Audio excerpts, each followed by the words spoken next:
महाप्राण ज्योतिपुंज पूज्य गुरुदेव के चरणों में वंदन। आदरणीय समनी जी, उपस्थित भाइयों और बहनों, भावना के बारे में हमारी चर्चा चल रही है। भावना का मतलब आध्यात्मिक अनुचिंतन, यानी संसार की भावना नहीं, संसार का अनुचिंतन नहीं, संसार के परिभ्रमण से मुक्ति का अनुचिंतन, अपने भीतर जाने का अनुचिंतन, नेगेटिव से पॉजिटिव की ओर बढ़ने का अनुचिंतन, असत से सत की ओर बढ़ने का अनुचिंतन, ये है भावना। अनित्य, अशरण और संसार भावना के बाद अब हम आत्मा के स्वरूप का चिंतन करेंगे।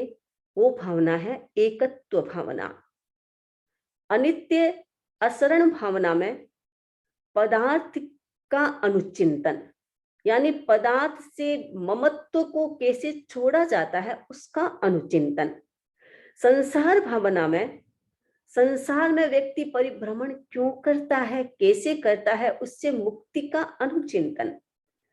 और अब हम करेंगे एकत्व भावना, जिसमें उद्गल नहीं है, पदार्थ नहीं है, संसार की कामना नहीं है, उसमें है आत्म स्वरूप का अनुचिंतन। इस शरीर के भीतर जो दिव्य शक्ति है, जो शुद्ध स्वरूप है, उसका अनुचिंतन। और वो शुद्ध स्वरूप इस संसार में क्यों परिभ्रमण करता है, उसका अनुचिंतन। ये है एकत्व भावना। एकत्व भावना में हम अपने स्वरूप को देखते हैं, अपने भीतर के प्रतिबिंब को देखते हैं।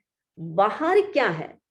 अनादि काल से हम बाहर की दुनिया में उलझे हुए हैं, इन पुद्गलों के बीच में रहते हैं, और पुद्गलों के बीच में रहने के कारण हम पुद्गलों के ही आदि बन गए हैं, और पुद्गलों को ही हम सब कुछ मानने लगे हैं। हमारा परिवार, हमारा घर, हमारा रहन सहन, हमारे विचार सब पुद्गल है, और पुद्गलों के इर्द गिर्द हम रहते हैं। तो हमें ये भान नहीं होता, हमें ये महसूस नहीं होता, हमें ये अनुभव नहीं होता कि इस पुद्गल के अतिरिक्त भी कोई और सत्ता है। वो उसका अनुचिंतन करना, ये है एकत्व भावना। एक उदाहरण के माध्यम से हम इस भावना को अच्छे ढंग से समझ सकते हैं। एक बार एक सिंगनी प्रेग्नेंट थी, बच्चा होने वाला था, बच्चे को पैदा करने का टाइम आ गया। सिंगनी बहुत परेशान थी, उसे पीड़ा हो रही थी। पीड़ा को महसूस करते हुए वो कहीं एकांत स्थान में जाकर के अच्छे स्थान को खोजती है अपने बच्चे को पैदा करने के लिए।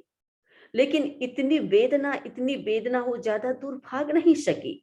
एक जंगल में अच्छा स्थान सा, वहां वो रुक जाती है। भयंकर वेदना से वो तड़प रही थी। तड़पते तड़पते उसने एक बच्चे को पैदा किया। जैसे ही बच्चा पैदा होता है, सिंगनी की मृत्यु हो जाती है। उस भयंकर दर्द से सिंगनी की मृत्यु हो जाती है।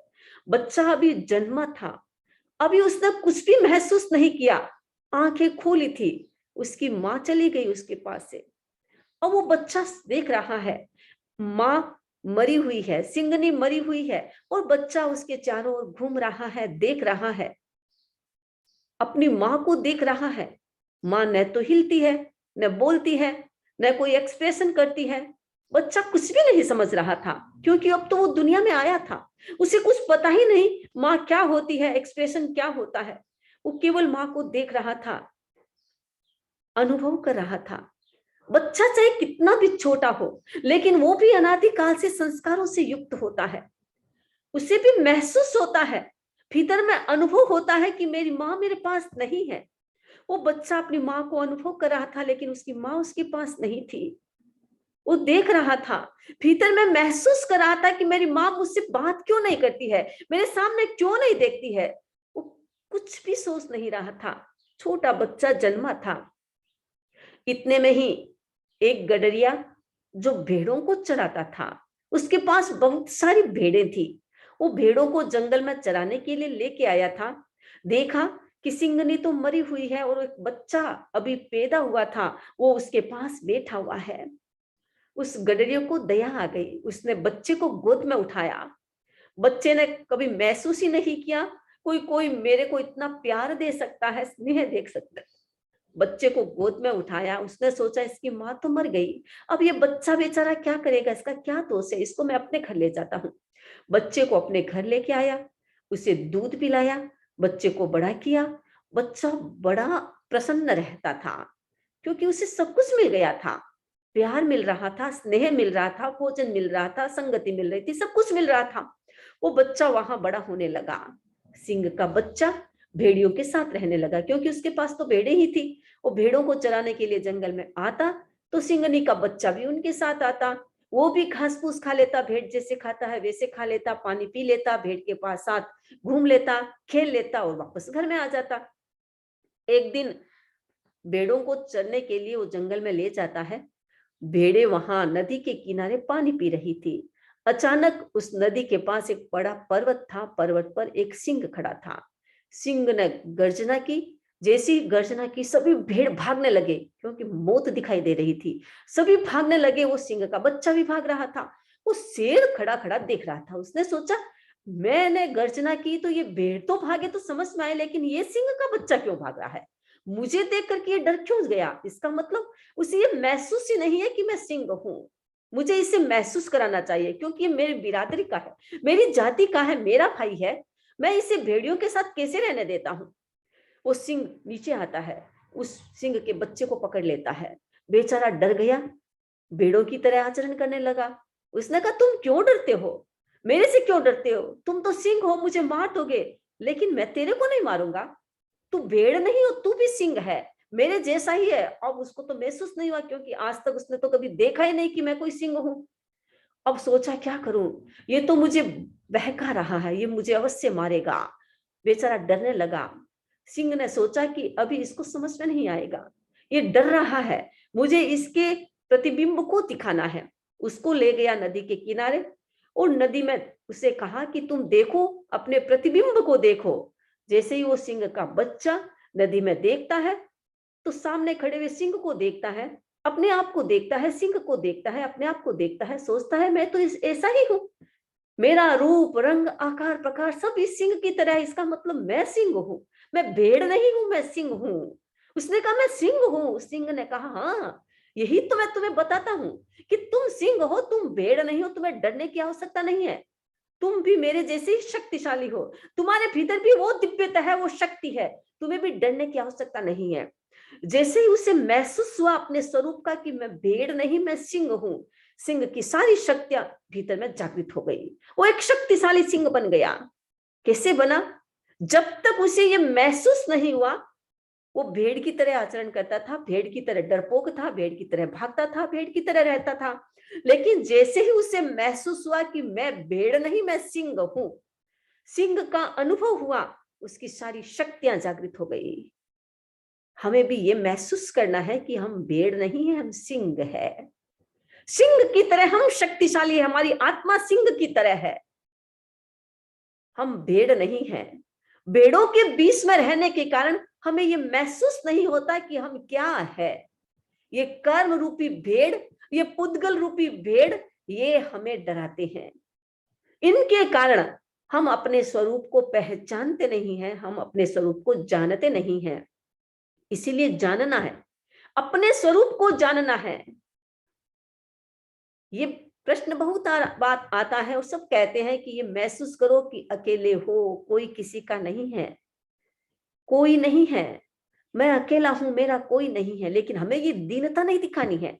ये दीनता तो भेड़ लोग दिखाते हैं, कमजोर दिखाते हैं। हम तो सिंह की संतानें हैं, हमारी आत्मा तो सिंह के तुल्य है। हम ये महसूस नहीं करेंगे कि मेरे पास कुछ भी नहीं है, मेरा कोई नहीं है। मैं एक सर्वशक्तिमान सत्ता हूं, मैं भगवत सत्ता हूं। मेरे पास वो ताकत है जो किसी के पास नहीं है। मेरे पास वो शक्ति है जिससे मैं सब कुछ प्राप्त कर सकता हूं। मुझे अपनी शक्ति का एहसास करना है, अपने शक्ति को महसूस करना है, अपनी शक्ति को अनुभव में लाना है। मैं भेड़ नहीं हूं, मैं शक्तिशाली हूं। दीनता नहीं कि मेरा कोई नहीं, मुझे मेरी रक्षा करने वाला कोई नहीं, मैं अकेला हूं, मेरे को बचाने वाला कोई नहीं। नहीं, हमारे पास तो अनंत शक्ति का भंडार है, हमारे पास तो सुख का सागर है जो कभी खत्म नहीं होने वाला है। ऐसी शक्तियां हमारे पास है, इसीलिए हमारे पास ज्ञान, दर्शन, चारित्र की शक्ति है, अनंत शक्ति है, अनंत वीर्य है, अनंत ज्ञान है, ये सब कुछ हमारे पास है। इसीलिए मैं सर्वशक्तिमान हूं, मैं अकेला हूं लेकिन सर्वशक्तिमान हूं। ये दुनिया तो पदार्थ है, ये दुनिया तो जड़ है, ये दुनिया तो पुद्गल है, ये दुनिया तो भेड़ चाल है। मुझे न तो भेड़ चाल में बनना है, न मुझे पुद्गलों में फंसना है। मुझे तो अपने शुद्ध स्वरूप का अनुचिंतन करना है। मैं क्या हूं? मैं शुद्ध स्वरूप हूं। मैं अपना अनुचिंतन करूं, अपने स्वरूप का अनुचिंतन करूं। जब व्यक्ति अपने स्वरूप का अनुचिंतन करता है तब उसे महसूस होता है कि मैं हूं क्या। आचार्य यशो विजय जी ने कहा है, अहम ममेति मंत्रो यम मोहस्य है जगदन्यकृत। ये जो अहंकार और ममकार है, ये मोह को पैदा करने का मंत्र है, और इसके माध्यम से मोह पैदा होता है, और मोह के कारण इस जगत में व्यक्ति अंधा बन जाता है, और उसे महसूस ही नहीं होता है कि सफेद क्या है, काला क्या है, उसे कुछ महसूस नहीं होता। ये मोह का अंधकार हमारे आंखों के ऊपर छाया हुआ है, ये मोह की पट्टी हमारे आंखों के ऊपर है, हमें तो बस उसे ही खोलना है। जैसे ही हम उसको खोलेंगे तो हमें तो प्रकाश ही प्रकाश दिखाई देगा। एक समुद्र, तालाब, नदी, आपने देखा होगा उसके ऊपर काई आ जाती है, और काई आ जाने से, पानी के ऊपर काई आ जाने से उस पानी के नीचे रहने वाले मगरमच्छ को यह सूर्य का प्रकाश दिखाई नहीं देता। तो वो सोचता है कि अंधकार ही अंधकार है, सूर्य का तो प्रकाश होता ही नहीं है, कोई प्रकाश ही नहीं है, वो अंधकार में ही जीता है, अंधकार ही उसे अच्छा लगता है, क्योंकि वो उसका उसके साथ जीने का आदी बन गया था। एक दिन की घटना, एक मगरमच्छ ऊपर बाहर आता है, संयोग से हवा का झोंका चला था, उससे सेवाल हट गई थी। जैसे ही सेवाल हटी उसे दिखा, अरे यहाँ तो प्रकाश भी है। उसने सोचा कितना सुंदर दृश्य है, कितना सुंदर प्रकाश है, कितना सुंदर मनमोहक दृश्य है, मुझे अपने परिवार को दिखाना चाहिए। वो मगरमच्छ दौड़ करके नीचे गया और अपने परिवार को लाने के लिए गया, वापस आया तो वो सेवाल आ गई, वो सूर्य का प्रकाश गायब हो गया।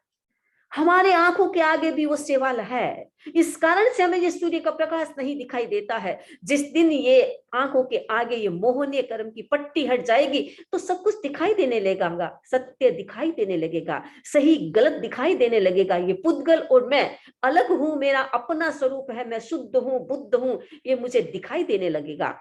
इसीलिए चिंतन करना है कि इस दुनिया में जो भी है वो मेरा नहीं, अहंकार ममकार से दूर होना, उसका अनुचिंतन करना। ये रूप मेरा नहीं, रूप का अहंकार नहीं। कोई अपनी बड़ी आंखों का अहंकार कर लेता है, कोई अपने सुंदर रूप का अहंकार कर लेता है, अपने सुंदर बालों का अहंकार कर लेता है, ये अहंकार है। मेरा शरीर अच्छा, मेरा रूप अच्छा, मेरा गला अच्छा, मेरे को बोलने की ताकत है, वो सब कुछ अच्छी, मेरी बुद्धि अच्छी, किसका अहंकार? ये तो मेरा ही नहीं है। जो मेरा ही नहीं है उसका अहंकार क्या? ये मेरा शरीर, ये मेरा परिवार, ये मेरा बच्चा कोई किसी का नहीं है। कौन कब आपके के साथ में धोखा करेगा आपको पता ही नहीं चलेगा। हम जब इस अहंकार और ममकार में उलझे हुए रहेंगे तो धोखा ही मिलेगा। जब व्यक्ति शुद्ध स्वरूप में चला जाएगा तो धोखा नहीं, वहां तो शुद्ध स्वरूप होता है, वहां सत्य होता है।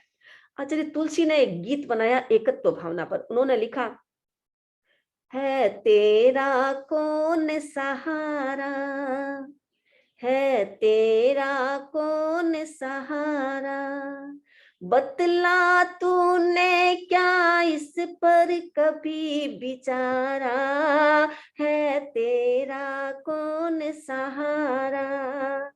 रे चेतन खटपट खोल, स्वयं को तोल स्वयं के द्वारा, है तेरा कौन सहारा। एकाकीपन तू आता है, एकाकीपन में मर जाता, फिर क्यों माया में फिरता मारा मारा, है तेरा कौन सहारा।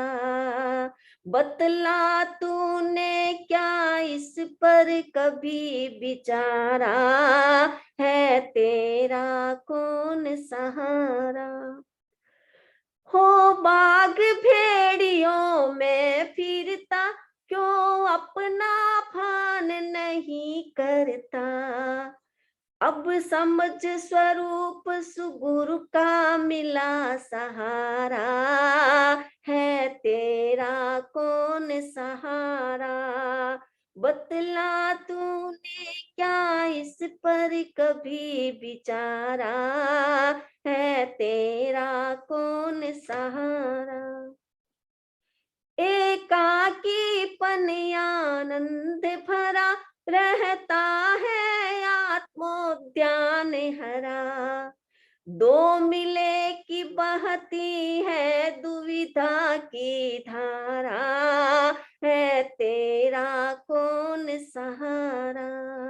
रे चेतन खटपट खोल स्वयं को तोल स्वयं के द्वारा, है तेरा कौन सहारा।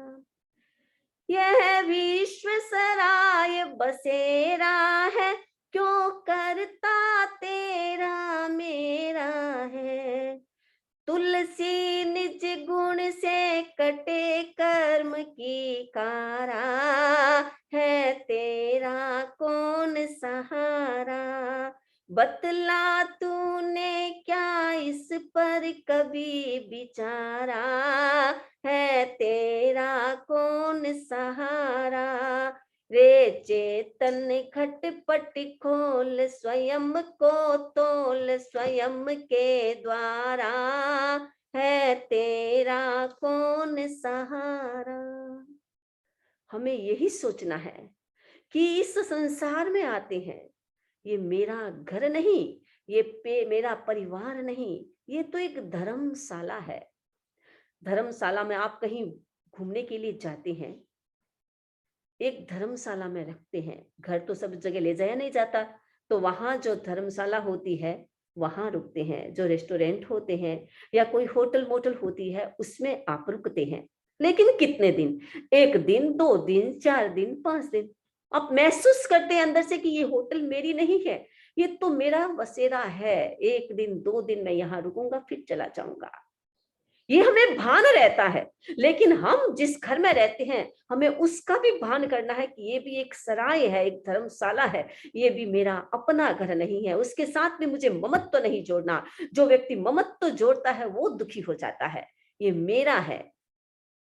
बाहुबली को केवल क्यों नहीं बने, केवल ज्ञान प्राप्ति क्यों नहीं हुआ? ममकार, अहंकार। मैं तो शक्तिशाली हूं, मैं अपने भाइयों से बड़ा हूं, मैं किसके सामने झुकूंगा? मैं किसी के सामने नहीं झुकूंगा। ये अहंकार था बाहुबली को, और इस अहंकार के कारण बाहुबली का केवल ज्ञान रुक गया था। चक्रवर्ती सनत कुमार, क्या हुआ था? रूप का अहंकार। मैं बहुत रूप संपन्न हूं, मेरा रूप इतना अच्छा है, मैं शक्तिशाली हूं, रूप संपन्न हूं, सब पदा से संपन्न हूं, सब कुछ मेरे पास है। पर क्या हुआ? उस अहंकार का परिणाम क्या हुआ? शरीर में अनेक प्रकार के रोग पैदा हो गए। सत्य समझ में आ गया क्या है जिसको मैं सोच रहा हूं मेरा नहीं है, इस कारण से वो तो मुझे धोखा दे रहा है। इस संसार में व्यक्ति क्यों भटकता है आपको पता है? इस संसार में भटकने का कारण क्या है? इस पुद्गलों के साथ दोस्ती, इसके साथ ममत्व, इस पदार्थ के साथ, इस पुद्गलों के साथ, इस भौतिक जगत के साथ हमने इतनी दोस्ती कर ली है, इतनी दोस्ती कर ली है। लेकिन ये दोस्त हमें कभी भी धोखा दे देगा, हमें समझ में नहीं आता है, और इस कारण से हम दुखी होती है, और इस कारण से हमारी ये अजन्मा आत्मा बार बार जन्म लेती है, इस भौतिक सुखों के कारण, इस पुद्गलों के कारण। इसीलिए हमें इसका ही अनुचिंतन करना है, स्वरूप का अनुचिंतन करना है। बहुत बार एक मन में प्रश्न आता है कि हम कितने सौभाग्यशाली है कि हमें ये धर्म मिला है, हमें ये मनुष्य जन्म मिला है, हमें आर्य क्षेत्र में जन्म लेने का अवसर मिला है। आपको पता है जो व्यक्ति आर्य क्षेत्र में जन्म लेगा मोक्ष में तो वो ही जाएगा, वीतराग तो वो ही बनेगा, हर कोई व्यक्ति नहीं बनेगा। और ये कितना सौभाग्य है कि हमने आर्य क्षेत्र में जन्म लिया है। अब मनुष्य जन्म को प्राप्त किया, आर्य क्षेत्र को प्राप्त किया और उसके आगे जैन धर्म को प्राप्त किया, वीतराग धर्म को प्राप्त किया। उसके बाद भी अगर हमने अनुचिंतन नहीं किया, एकत्व भावना को समझा नहीं, संसार के स्वरूप को समझा नहीं, तो पता नहीं फिर इस अनार्य क्षेत्र में जन्म ले लेंगे तो फिर मुश्किल हो जाएगा, धर्म का सहारा भी नहीं मिलेगा। इसीलिए सोचना है, चिंतन करना है, अनुचिंतन करना है कि ये दुनिया के जो माया जाल है वो मेरा नहीं है, इसके साथ मुझे ममत्व तो नहीं करना है, इससे मुझे दूर रहना है। ममत्व करने वाले को क्या मिला? सिकंदर ने कितना ममत्व किया था, कितनी दुनिया को लूटा था, कितनी क्रूरता की थी, पर क्या गया था हाथ को साथ में लेकर? कुछ भी नहीं, खाली हाथ था। मोहम्मद गजनवी जिसने 17 बार भारत को लूटा था, भारत पर आक्रमण किया था, जब वो बचपन में था उसे पता चला कि भारत के पास बहुत संपदा है, बहुत संपदा है। अब तो जानते हैं, क्योंकि चक्रवर्ती, वासुदेव, बलदेव, जितने भी श्रेष्ठ पुरुष होते हैं तीर्थंकर, वो सब तो भारत में ही हुए। भारत का मतलब भरत क्षेत्र में, ये सारा भरत क्षेत्र ही है। तो भरत क्षेत्र में तो कितना धन है, कितना धन है, और भारत में तो बहुत ज्यादा धन है, क्योंकि आर्य क्षेत्र में ही ये सारे शक्तिशाली पुरुष पैदा होते हैं। जो भी बलदेव होते हैं, वासुदेव होते हैं, चक्रवर्ती होते हैं, तीर्थंकर होते हैं, हर कोई स्थान पर नहीं पैदा होते हैं, आर्य क्षेत्रों में पैदा होते हैं। और इनके पास कितनी संपदा, कितनी संपदा। अब मोहम्मद गजनवी को पता चला कि भारत में बहुत संपदा है। जब वो राजा बना, उसने लूटना स्टार्ट किया, 17 बार भारत पर आक्रमण किया, लूट के धन लेके गया, बहुत धन लेके गया, लूट के लेके गया। और लास्ट में उसने सोमनाथ मंदिर पर आक्रमण किया, काठियावाड़ के सोमनाथ मंदिर पर आक्रमण किया, मंदिर को तोड़ा। इतना धन था, 17 बार उसने भारत को लूटा, उतना धन प्राप्त नहीं किया जितना एक मंदिर को लूट करके उसने धन को प्राप्त किया। लेकिन अंत में क्या हुआ था? पागल की तरह रहता था, पागल की तरह हो गया था, अनेक प्रकार के रोग शरीर में लग गए थे, और पागल कुत्ते की तरह घूम रहा था, उसे कोई रक्षा करने वाला नहीं था। ये है दुनिया। किसके लिए हम दौड़ धूप करते हैं, ये इकट्ठा करते हैं, इकट्ठा करते हैं, दुनिया से जाएंगे तो कुछ भी हाथ में नहीं जाएगा। इसीलिए सोचना है, चिंतन करना है, हमें क्या करना है। कहा जाता है एक बार गुरु नानक के पास एक व्यक्ति आया, बहुत पैसा था, अहंकार था, और कहा कि आपके पास में, आपको जब भी आवश्यकता हो, मेरे पास बहुत धन है, मैं सेवा कर सकता हूँ, आपकी सेवा कर सकता हूँ, आप जब भी आवश्यकता हो मुझे याद करना, मैं आपको बहुत सारा धन दे दूंगा। गुरु नानक ने कहा कि मुझे कुछ नहीं चाहिए, हर दिन आता और एक ही बात कहता। गुरु नानक ने सोचा इसे बड़ा रूप, अपने अहंकार है धन का, तो कहा कि ठीक है, एक काम करो, एक सुई दी और कहा कि तुम है ना, ये सुई तुम पास में रख लो, और तो मुझे अभी कुछ नहीं चाहिए, ये सुई मेरे पास है, तुम अपने पास रख लो, तो मुझे अगले जन्म में दे देना। अब वो लेके गया, घर गया और सोचने लगा कि गुरु नानक ने कहा अगले जन्म में दे देगा, तो ये जन्म, अगले जन्म में क्या मैं सुई साथ में थोड़ी लेके जाऊंगा, और फिर नहीं मिलेगी सुई तो कैसे दूंगा। दौड़ के आया कि नहीं नहीं, मैं अगले जन्म में कैसे दे सकता हूँ, ये सुई अभी ले लीजिए, मैं अगले जन्म में नहीं दे सकता। गुरु नानक ने कहा क्यों नहीं दे सकते? अरे अगले जन्म में ये सुई मेरे साथ थोड़ी चलेगी। गुरु नानक ने कहा तो फिर किसका अहंकार, इतने धन का अहंकार क्यों, क्या ये तुम साथ में लेके जाओगे? उसको समझ में आ गई बात। हमें यही समझना है कि हमारा कुछ भी साथ में जाने वाला नहीं है, हमारा अच्छा या बुरा हमारे साथ जाएगा, हमारे कर्म हमारे साथ जाएंगे, हमें तो उस कर्मों को अच्छा बनाना है, उसे ही स्वस्थ बनाना है, उसे ही सफेद करना है, उसे ज्यादा काला नहीं बनाना है। अगर वो कर्म काले हो गए तो भटकते रहेंगे इस दुनिया में। इसीलिए हमें समझना इस बात को है कि हमारा शुद्ध स्वरूप जो चिदानंद है, शिव है, बुद्ध है, प्रबुद्ध है, हमें उसका अनुचिंतन करना है, उसको स्वस्थ बनाना है, उसे कमजोर नहीं बनाना, उस सिंगत्व को भीतर में जगाना है। ये भेड़िए जो हमारे इर्द गिर्द घूमते हैं और जिसके कारण हम भी भेड़ की तरह रह हो गए हैं, हमें उसको ही मिटाना है। कहा जाता है कि राजा नेमी, मिथिला के राजा नेमी एक बार भयंकर वेदना से ग्रस्त हो गए थे। भयंकर वेदना, शरीर में इतनी वेदना व्याप्त हो गई थी, चैन नहीं हो रहा था, फीवर, बहुत तेज का फीवर। अब सोच क्या करूं? नमी ने सोचा क्या करूं, इतनी पीड़ा, इतनी वेदना, इतनी वेदना। अनेक प्रकार के डॉक्टरों को बुलाया गया, मंत्रविदों को बुलाया, क्योंकि राजा था, मिथिला का राजा था, और अनेकों डॉक्टरों को बुलाया गया, लेकिन कोई इलाज काम ही नहीं करता।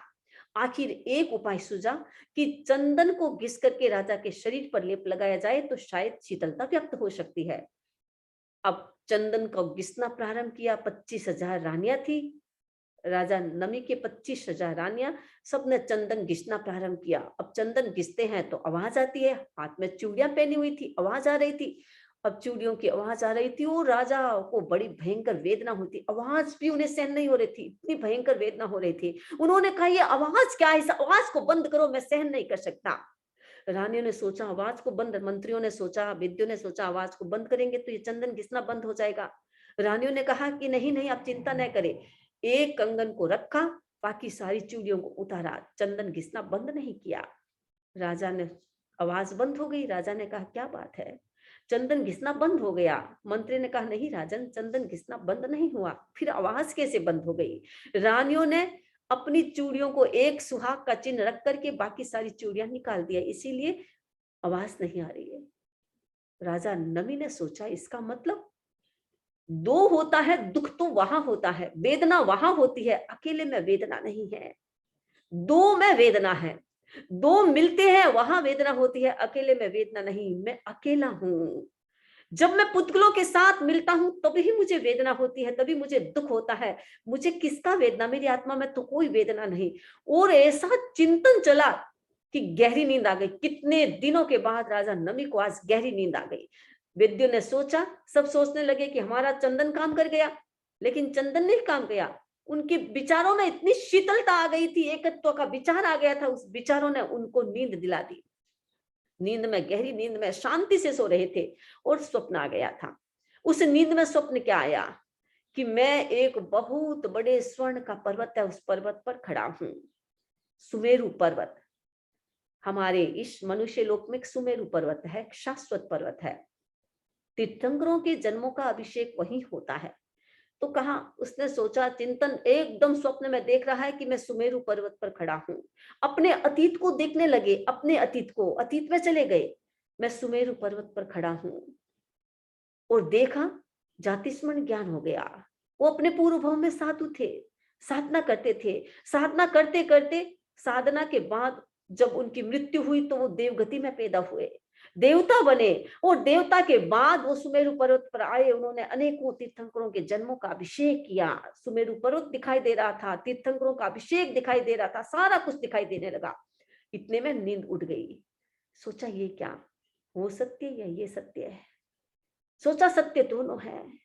अब मुझे इस दुनिया में नहीं रहना, मुझे अपने भीतर की शक्ति को महसूस करना है, अपने भीतर के एकत्व को महसूस करना है, उसकी अनुभूति करना है।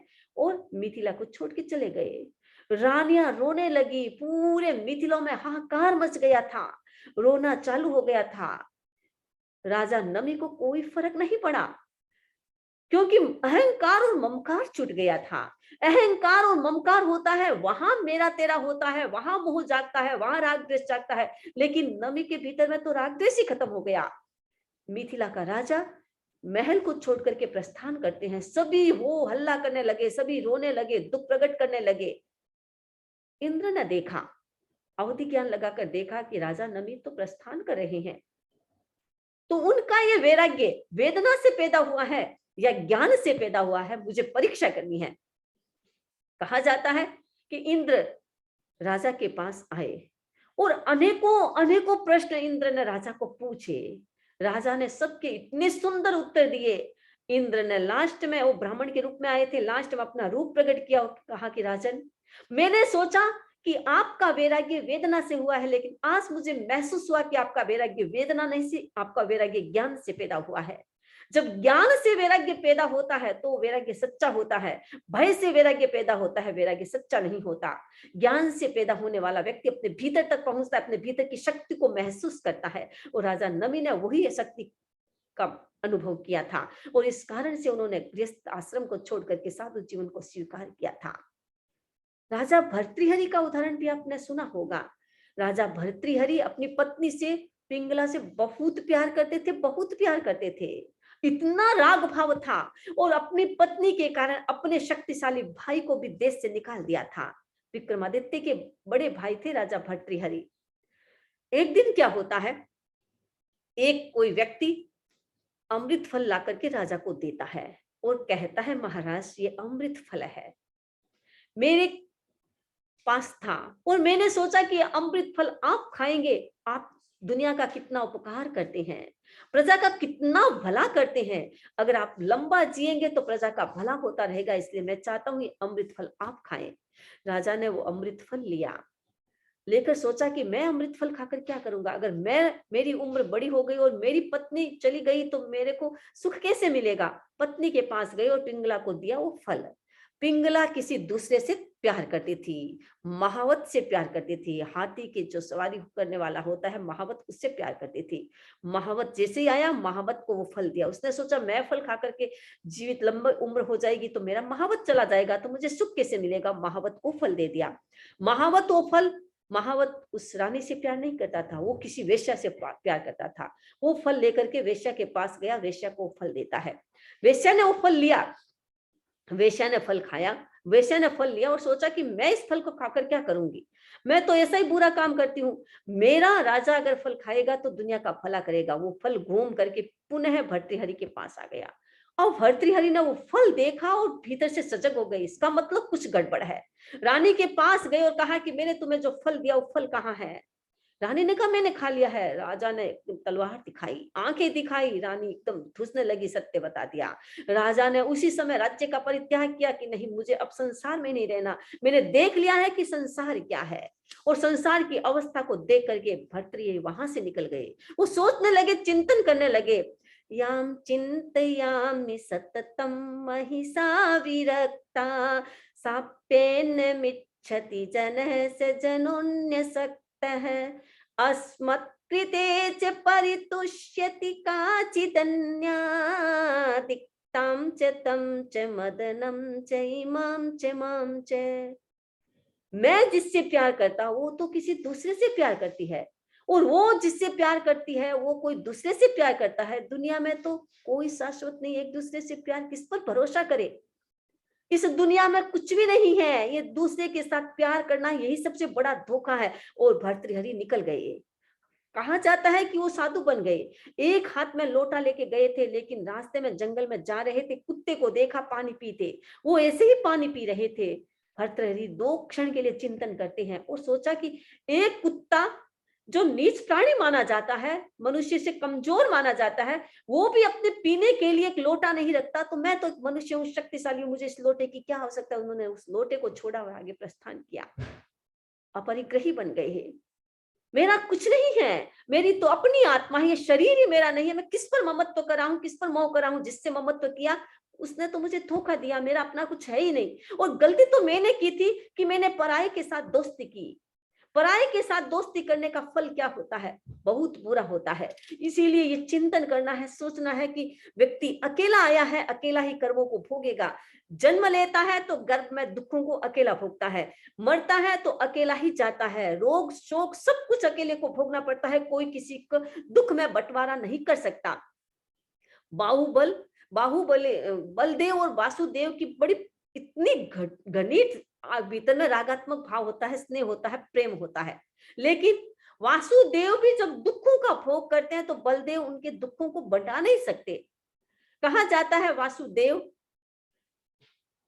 चाहे लक्ष्मण को ले लो, लक्ष्मण भी वासुदेव थे, मर करके नरक गति में जाते हैं, चौथे नरक में जाते हैं।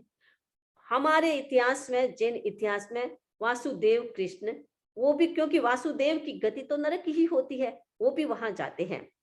अब बलदेव, कहा जाता है कि बलदेव साधना करके जब उनको ये ज्ञान हो गया कि उसका भाई नहीं है, मर चुका है, तो एक भीतर में वैराग्य जागृत हुआ, साधु बन गए। लंबे काल तक साधना की, साधना करने के बाद देव गति में पैदा हुए। देव गति में पैदा हुआ तो अवधि ज्ञान लेकर कर देखा मेरा भाई कहाँ पैदा हुआ है। कृष्ण को देखा तो वो तो ऐसी स्थिति में है, सोचा मेरा भाई इतने दुख में कैसे रह सकता है। वहां गए और जाकर के अपने भाई को कहा कि मेरे साथ चलो, मैं तुम्हें लेने आया हूं। भाई ने देखा बलदेव है, उठाया भाई को, लेकिन भाई वापस गिर गया। कहा कि भैया आप चाहिए, आप मुझे नहीं ले जा सकते हैं, मैंने अपने कर्म किए हैं, कर्म तो मुझे ही भोगना पड़ेगा। आप मेरे कर्मों को बटा नहीं सकते हैं, आप मेरे कर्मों को हटा नहीं सकते हैं, आप मेरे कर्मों को भोगने में सहयोगी नहीं बन सकते, मुझे ही भोगना पड़ेगा। आप अपने स्थान पर वापस जाइए, बटा नहीं सके दुख। कहा जाता है कि जब लक्ष्मण की मृत्यु हो जाती है, लक्ष्मण की मृत्यु भी कैसे हुई, देवों ने देखा कि इन भाइयों में आपस में कितना प्रेम है, इसकी परीक्षा करनी चाहिए। और आकर के राजमहलों में एक ऐसा दृश्य पैदा किया, देव माया थी, देवों ने ऐसा दृश्य पैदा किया कि पूरे राजमहल में, अयोध्या में हाहाकार मच गया, रोना चालू हो गया कि राम की मृत्यु हो गई है। अब जैसे ये बात लक्ष्मण ने सुनी, मेरे भैया की मृत्यु हो गई, ऐसे कैसे हो सकता है? लक्ष्मण का हार्ट फेल हुआ और मर जाते हैं, सत्य मर गए। अब देवों ने सोचा ये तो गजब हो गया, हमने तो परीक्षा करने के लिए किया था, और लक्ष्मण की तो मृत्यु हो गई, अब राम हमें छोड़ेगा नहीं, भागे वहां से। राम आए, सब वो हल्ला करे थे लक्ष्मण की मृत्यु का। राम आए और कहा कि चुप रहो, कोई मेरा भाई नहीं मरा है, मेरा भाई मर नहीं सकता, मुझे छोड़ करके जा नहीं सकता, जब तक राम जिंदा है मेरे भाई को कुछ नहीं हो सकता। और कहा जाता है कि 6 महीने तक अपने भाई की लाश को लेकर के घूमते रहे, घूमते रहे, घूमते रहे।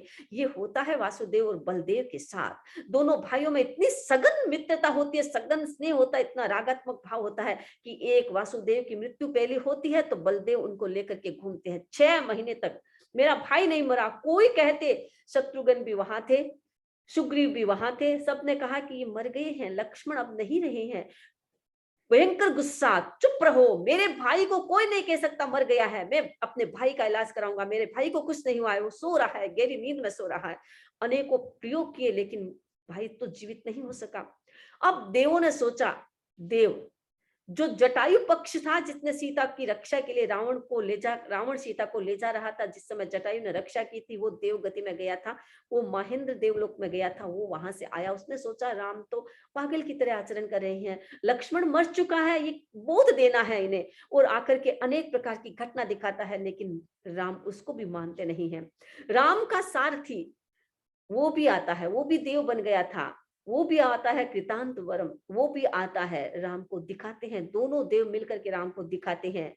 एक सूखे वृक्ष को सींचना स्टार्ट करते हैं। राम ने कहा ये क्या करे हो, ये सूखा वृक्ष है, इस पर कितना भी पानी डालो ये नहीं हरा होगा, अच्छा ये नहीं हरा होगा। देवों ने दूसरा दृश्य दिखाया, मिट्टी से तेल निकालने की कोशिश की। राम ने कहा ये क्या करे, ये तो मिट्टी है, मिट्टी से कभी तेल निकलेगा? उन्होंने कहा अच्छा मिट्टी से तेल नहीं निकलता, तो मरा हुआ व्यक्ति जीवित कैसे हो सकता है? तो कहा कौन मरा? आपका भाई लक्ष्मण अभी जीवित नहीं है, ये मर गया है, अब वो जीवित कैसे हो सकता है? राम को प्रतिबोध मिल गया, समय आया, प्रतिबोध मिला, अपने स्वरूप का अनुचिंतन हुआ कि मेरा कुछ भी नहीं है, जिसको मैं लेकर के घूम रहा हूं वो तो मेरा ही नहीं है, अगर मेरा होता तो मुझे छोड़कर कैसे जाता? तत्काल भीतर में वो चेतना जागी, एकत्व भावना की अनुभूति हुई, संसार को छोड़ करके चले गए। अनेकों अनेकों राजाओं के साथ दीक्षित हो जाते हैं। दीक्षित होने के बाद अवधि ज्ञान हो गया, अवधि ज्ञान से अपने भाई को देखा कि मेरा भाई कहाँ गया है, भाई को देख लिया और सोचा कि अपने अपने कर्मों को सबको भोगना पड़ता है, कोई किसी को हेल्प नहीं कर सकता, सहयोग नहीं कर सकता। राम साधना में जुट गए, ऐसी साधना में जुट गए, कोटिशिला पर्वत के ऊपर चले गए, जिस शिला को लक्ष्मण ने अपने हाथों से उठाया था विद्याधरों के सामने, और उस कोटिशिला पर साधना करने चले गए। अब उधर सीता बाहर में देवलोक में, सीतेंद्र बाहर में देवलोक की इंद्र, उसने सोचा कि अगर राम शुक्ल ध्यान में चले गए तो मोक्ष हो जाएगा, और मोक्ष हो गया तो मुश्किल हो जाएगी। मैं राम से प्रेम करती हूँ, मुझे राम से बहुत प्यार है, तो राम मेरे पास आने चाहिए, मेरे यहाँ मेरे दोस्त के रूप में होने चाहिए, संसार में भी हम दोनों साथ में आने चाहिए। अब क्या करूं? उसने एक रूप बनाया, सीता का रूप बनाया, बहुत सारी सखियों को लेकर के साथ में आती है, और राम के सामने, राम तो ध्यान की मुद्रा में बैठे बैठे इतने सुंदर बगीचे का निर्माण करती है, फूलों से लदा हुआ बगीचा, और राम के सामने वो बहुत सारी औरतें नृत्य करने लगी, और विद्याधर औरतें थी नृत्य करने लगी, और सीता ने कहा हे राम, मैं तो आपसे प्यार करती हूँ, मैंने दीक्षा ले ली, दीक्षा लेने के बाद मैंने ये भूल की, मैंने सोचा कि मैं राम को छोड़ करके कैसे आ सकती हूँ, मैंने वापस वहां से आई हूँ, आप ऐसा न करें, आप मुझे छोड़कर नहीं जा सकते, मैं आपसे प्यार करती हूँ, मैं आपसे प्रेम करती हूँ, अनेक प्रकार के हाव भाव दिखाए, लेकिन राम डोले नहीं, धर्म ध्यान से शुक्ल ध्यान की श्रेणी में चले गए, और माघ शुक्ला द्वादशी के रात्रि में चौथे प्रहर में राम को भी केवल ज्ञान हो गया था। तो ये जब व्यक्ति भीतर में चला जाता है तब केवली बनता है। बाहुबली ने ये सोचा कि ये मेरा नहीं है, मैं किस पर अहंकार करता हूं, केवल ज्ञान हो गया था। तो ये हमें सोचना है, चिंतन करना है कि इस संसार में कोई मेरा नहीं, जिस पर हम अहंकार करें, जिस पर मेरा ममत्व करे, ये मेरा नहीं है, मेरी अपनी शुद्ध आत्मा है, मुझे अपने शुद्ध आत्मा का अनुचिंतन करना है, शुद्ध आत्मा के स्वरूप का अनुचिंतन करना है। लव और कुश राम के पुत्र थे, जब देखा कि उनके चाचा अचानक दुनिया से चले गए। लक्ष्मण की मृत्यु के बाद लव कुश के भीतर में वैराग्य पैदा हो गया। इस एकाकीपन का अनुभव हुआ कि मेरे पिता और मेरे चाचा में कितना प्रेम था, हमारे चाचा हमसे कितना प्यार करते थे, हम सबको छोड़ करके चले गए। इसका मतलब दुनिया में कोई किसी का नहीं है। हम किसको अपना मान रहे हैं? अपने पिता के पास गए, पिता तो होश में ही नहीं थे। पिता के पास गए और कहा कि हमें संसार में नहीं रहना है, हमें तो दीक्षा लेना है। लव कुश भी दीक्षित हो जाते हैं, पिता से पहले दीक्षित होकर के सिद्ध बुद्ध बन जाते हैं। राम तो बाद में सिद्ध बुद्ध बने। तो हमें सोचना है, चिंतन करना है कि ये भावना जो हमारी है, एकत्व भावना, हमें यही प्रेरणा देती है कि तुम अकेले हो, इस दुनिया में कोई किसी का नहीं है। इसका ही अनुचिंतन करना है, इसका अनुचिंतन करना है कि ये मेरा मेरा जो हम करते हैं, ये तो हमारे राग भाव को बढ़ाने वाला है, ये हमारे कर्मों को बढ़ाने वाला है, ये हमारे भीतर में मोहनीय कर्म के आवरण को और अधिक सघन करने वाला है। अनुचिंतन करना है, सोचना है कि हमें ये मनुष्य जन्म मिल गया, हमें ये धर्म मिल गया, वीतराग धर्म मिल गया, सर्वज्ञ का धर्म मिल गया, हमें आर्य क्षेत्र मिल गया, हमें सब कुछ मिला है। अब चुक गए तो फिर वो 84 का चक्कर घूमना पड़ेगा। पता नहीं अनंत अनंत काल से इस 84 के चक्कर में ही तो घूम रहे हैं। हर जीव स्टार्ट में निगोद की अवस्था में रहता है, भयंकर दुखों का सामना करना पड़ता है। सूक्ष्म निगोद, हम सब भी उसी से निकल कर क्या है। सूक्ष्म निगोद जिसे अव्यवहार राशि के जीव कहा जाता है, उससे हम निकल कर क्या है।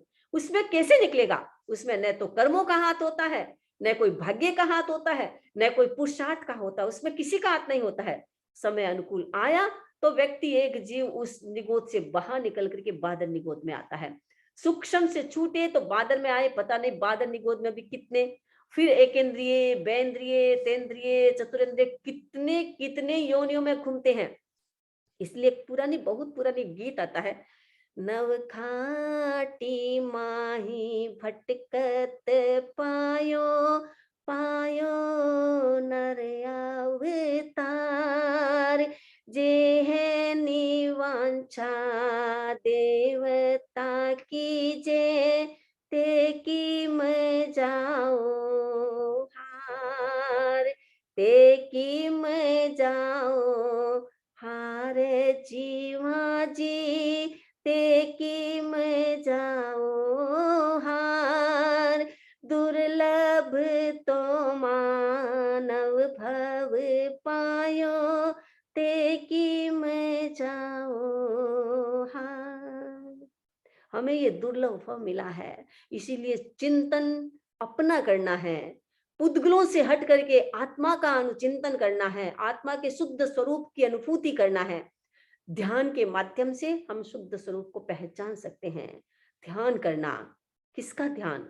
अगर कोई आलम्बन लेंगे तो वो फिर पुद्गल हो जाएगा, लेकिन हमें पुद्गलों का ही आलम्बन स्टार्ट में लेना पड़ेगा, क्योंकि राग से विराग की ओर जाते हैं, विराग से वीतराग बनते हैं।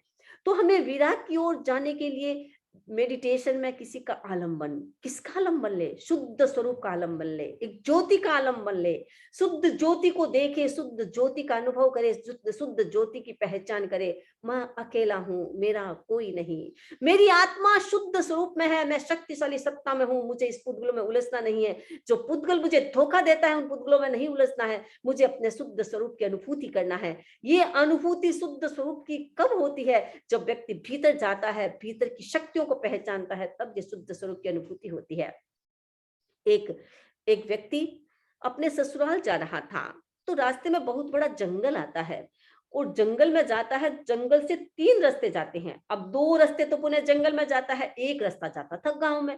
अब उस व्यक्ति को पता नहीं चल रहा है कि मैं कौन से रास्ते से जाऊं ताकि मैं गांव में पहुंच जाऊं। अगर मैं गलत एग्जिट लेता हूं तो मैं गलत स्थान पर चला जाऊंगा, जहां मुझे भटकना पड़ेगा, मुझे गांव कभी नहीं मिलेगा। सोचने लगा क्या करूं, खड़ा था, इतने में एक ग्वाला वहां आता है। हर दिन जंगल में आया जाया करते थे, तो ग्वाला वहां आता है और ग्वाले से उसने पूछा, भाई ये 3 रास्ते में तुम जानते हो गांव का रास्ता कौन सा जाता है? उसने कहा हाँ जानता हूँ। तो क्या तुम मुझे गांव के रास्ते में ले जाओगे? तो पूछा तुम्हें जाना कहाँ है? मुझे अपने ससुराल जाना है, गांव में मेरा ससुराल है, मुझे अपने ससुराल में जाना है। अच्छा, तुम अपने ससुराल में जाते हो तो क्या तुम मुझे अपने ससुराल ले जाओगे? उसने कहा हाँ। तो क्या मुझे खाना खिलाओगे? उसने कहा जरूर खिलाऊंगा। तो मुझे तो गुड़ राब चाहिए खाने के लिए। बेचारा ग्वाला था, गुड़ राब भी खाता था, उसने तो मिठाइयाँ पकवान तो कभी आज तक देखा नहीं था, गुड़ राब भी उसके लिए तो महत्वपूर्ण थी। उसने कहा हाँ हाँ मैं गुड़ राब तुमको अवश्य खिलाऊंगा, तुम मुझे ससुराल पहुंचा दो। अब वो ग्वाला उस व्यक्ति के साथ जाता है, गांव में पहुंचे, उसके ससुराल पहुंचे और उसका जवाई था। आदर सत्कार बड़े एकदम आव भगत के साथ आदर सत्कार होने लगे जवाई के। तो कभी पानी आता है, कभी शरबत आता है, कभी दूध आता है, कभी वो आता है, कभी वो आता है। और खाना आया तो साला खाना परोस के गया तो बहुत अनेक प्रकार के पकवान बने थे, अनेक प्रकार की मिठाइयां बनी थी। अब मिठाइयां और पकवान जवाई को परोसे गए थे, जवाई के साथ वो व्यक्ति आया था, उसको भी परोसा गया था। उसने जैसे ही साले ने मिठाइयां और नमकीन परोस करके वो जैसे ही अंदर जाता है और वो ग्वाला खड़ा होता है लकड़ी लेकर के, डंडा लेकर के, और आंखें दिखाते उस व्यक्ति से कहा कि तुमने मुझे प्रॉमिस की थी कि मैं गुड़ राब खिलाऊंगा और तुमने मुझे गुड़ राब नहीं, ये क्या लाकर मुझे रख दिया, मुझे गुड़ राब चाहिए। अब उसने सोचा कि ये मिठाई के का अनुभव उसको है नहीं, खाया कभी है नहीं, तो ये जानता नहीं कि ये क्या महत्वपूर्ण, कितनी चीजें महत्वपूर्ण है, गुड़ राब से भी ज्यादा महत्वपूर्ण है। तो उसने सोचा, उसने अवसर देखा और एक गुलाब जामुन उठा करके उसके मुंह में थोप दिया। मुंह में उस जबरदस्त उसके मुंह में डाला, जैसे मुंह में डाला, मुंह में उसका स्वाद चखा और उसका तो डंडा हाथ से छूट गया, ढीला हो गया। उसने सोचा अरे ये तो इतना टेस्टी, इतना टेस्टी। उसने कहा एक नहीं, ये सारी मिठाइयां इससे ज्यादा टेस्टी है, खाकर देखो। अब बोलो तुम्हें गुड़राब चाहिए तो मैं अपने ससुर को कहता हूँ कि गुड़राब बना दे। उसने कहा नहीं नहीं नहीं, मुझे गुड़राब नहीं चाहिए, मुझे तो इतनी अच्छी गुड़राब से भी इतनी अच्छी अच्छी चीजें मिली है, मैं गुड़राब क्यों खाऊंगा। ये गुड़राब तो पुद्गल है, हमें गुड़राब न गुलसना नहीं है। हमें तो उन पकवानों को खाना है, उन पकवानों को महसूस करना है, उनका अनुभव करना है, एक बार चख के देखे, हम अपने भीतर जाके के तो देखे, अपने ध्यान के मेडिटेशन में जाके तो देखे कि उसमें क्या मिलता है। मेडिटेशन ही एक ऐसी चीज है जो आपको भीतर तक ले जा सकता है। आपको ज्ञान बाहर से आप बाहर तक ले जाएगा, क्योंकि वो इंफॉर्मेशन है, ज्ञान सारी इंफॉर्मेशन है, वो भीतर जाएगा, मेडिटेशन के थ्रू अंदर जाएगा। हमें भीतर जाना है, भीतर की शक्ति को महसूस करना है। मैं शुद्ध हूँ, बुद्ध हूँ, प्रबुद्ध हूँ, मैं शिव हूँ, सब कुछ हूँ। उस शक्ति को महसूस करना है, उस शक्ति को महसूस मेडिटेशन के द्वारा ही किया जा सकता है।